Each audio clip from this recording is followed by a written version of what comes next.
So what is the meaning of this Faqir that appeared on the website?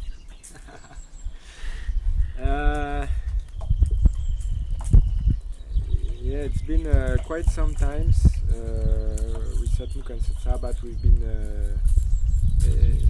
going to Turkey and giving trainings, workshops there, and we all of us we've been very inspired by the spirit of the Sufis there.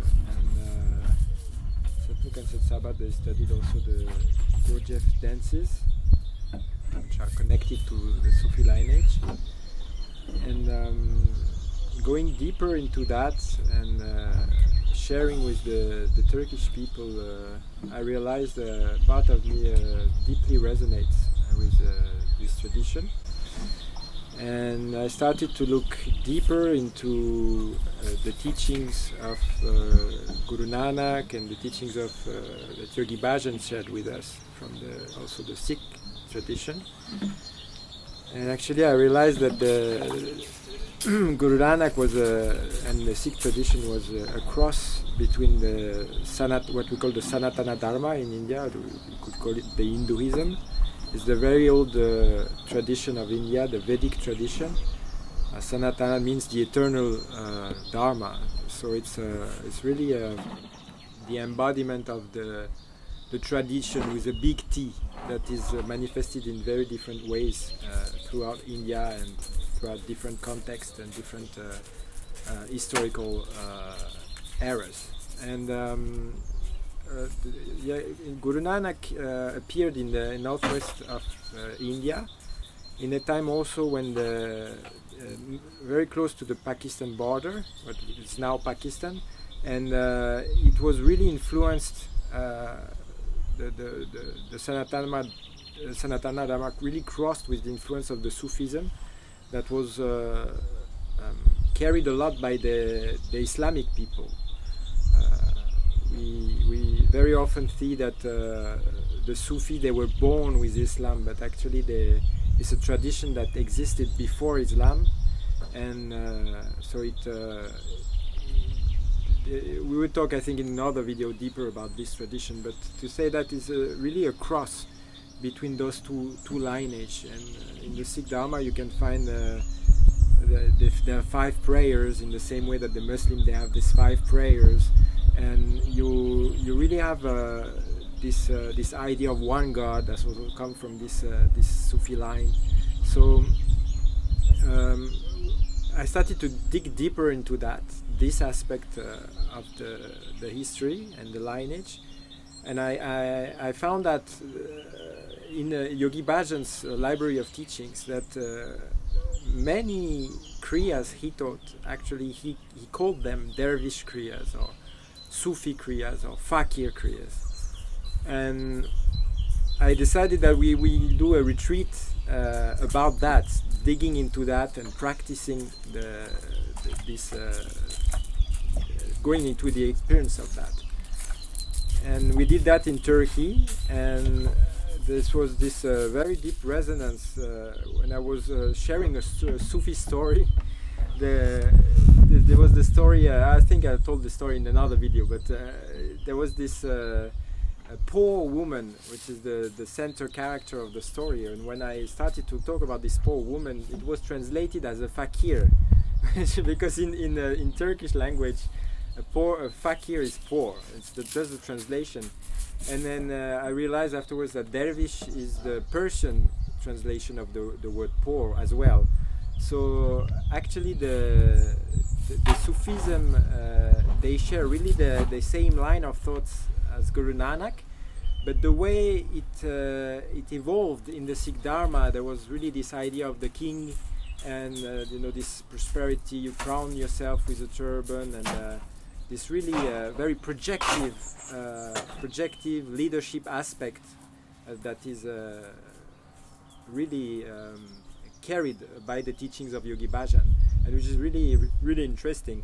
But the other aspect is more the Bhakti side, that you actually find much more in the Sufi tradition, where I'm not saying the Sikh are not devotional people, but in the way they express themselves in the work, the Sufi, it's more like the transparency aspect of it. A Sufi, you cannot recognize a Sufi. He's like maybe a shoe. He repairs shoes, or he repaired whatever small job he's doing. The spiritual path will not change his job. Nobody can notice him. He's like a very discreet, very humble kind of personality, and I was really touched by that. And actually I realized when I was talking about this story that I was resonating with that from very long time ago, and so it's kind of struck me, and I realized this is actually a line of tradition that Yogi Bhajan shared with us. Like he was a postman delivering letters, and like Baba Sirishan, he collected so much yogic wisdom from different lineage, because in this time a lot of the lines of yogis, some of them were disappearing because of the Muslim invasion and the control of the people, that the Muslim emperor, they wanted to bring everybody into the Islamic religion. So they were actually killing the spiritual masters that were not converting themselves to Islam. And a lot of them, they took refuge into Baba Sirishan, which was a very powerful yogi, and he was a master of the psychic realm, the astral plane. So he had a very strong protective field, and he had the capacity to kind of contain and receive all this data, this yogic data, yogic knowledge, wisdom. And these lines who were disappearing, they bowed to him to keep the knowledge intact, because a yogic lineage, you always need to have the complete transmission of the wisdom that goes from one yogi, at least one or two, to the line can keep going.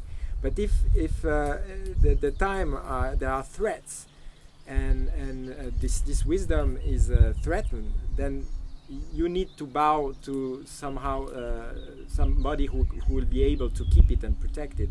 And Baba Sirishan was one of those kind of yogis. So he was like a big hard drive that kind of collected so many traditions of India. So there was the Shivaists, the devotees of Vishnu, the Shaktis, the Sufis, all of them, they came to bow, say, okay, if we don't bow we don't download our USB stick to this hard drive, maybe this wisdom is lost forever. And when we talk wisdom, we don't talking about techniques. We're taking the techniques is just the manifestation of how we actualize this wisdom, but this wisdom is like thousands of years of sadhana, of practices, of spiritual Shakti that is transferred. And so Guru, Baba Sirishan collected that, and he himself downloaded this field of information, this whole Shakti. He's downloaded it. It's a very well-known story. He downloaded this information to Guru Ram Das when they met. You know, this whole story. Maybe we talk about this whole story another time, but.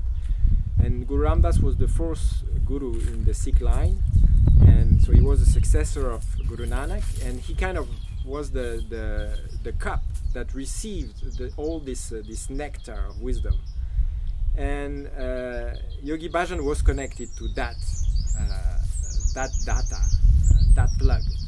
And so when he started to share that, he didn't share, what he shared is not the yoga of Yogi Bhajan. What he shared is this influence of so many different lines. And he often said, I'm a postman, I'm here to deliver letters. And many people, you know, they just got completely identified with the postman, thinking he was even created a path of himself or whatever, but he was just giving letters. And he was very clear in some of his lectures. He would say, I'm speaking right now not to the people listening in the room, I'm talking to the one who will receive the letters maybe 10 years from now, 30 years from now, or 100 years from now.